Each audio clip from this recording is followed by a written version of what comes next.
ద్వారా అప్పుడు వరకు కొన్ని సంవత్సరాల నుంచి పీడించబడుతున్నటువంటి ఆ శత్రు సైన్యాల ద్వారా పీడించబడుతున్న పరిస్థితుల్లో ఈ small bread is bring to the great victory. అంటే గొప్ప విషయాన్ని తీసుకొచ్చాడు. ఎవరు? ఈ గిద్యోను. మరి నీ జీవితానికి లేదా నీ కుటుంబానికి, నీ ప్రాంతానికి, నీ ప్రజలకు నీ ద్వారా ఎందుకని విజయం రాకూడదు?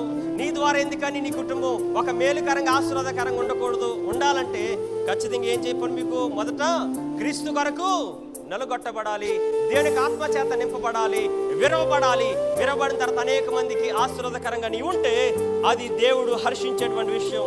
మనము ప్రియ దేవుని బిడ్డలారా, క్రీస్తు యొక్క రక్తంలో శరీరం పాలు పొందిన మనము నామకార్థంగా తీసుకోవడం కాదు, మనలో కూడా ఒక పరిపూర్ణమైన విశ్వాసంలోనికి మనము వెళ్ళాలి అని మీకు జ్ఞాపకం చేస్తున్నాను.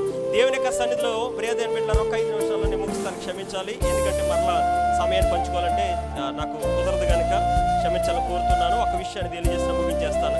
ఈ రొట్టె విషయం గురించి మాట్లాడుతుంటాడు. ఈ రొట్టెలు ఎక్కడున్నా తెలుసా? దేవుని యొక్క సన్నిధిలో బల్ల మీద ఉంచాలన్నాడు. అలాగే ఇంకా ప్రియ దేవుని జ్ఞాపకం చేసుకుంటే ఆ రొట్టెలు క్రమంగా ఉండాలండి. ఎక్కడ తెలుస్తుంది?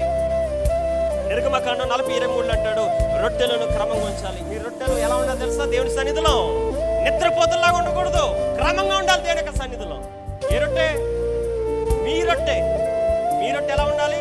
దేవుని సన్నిధిలో క్రమంగా ఉండాలి.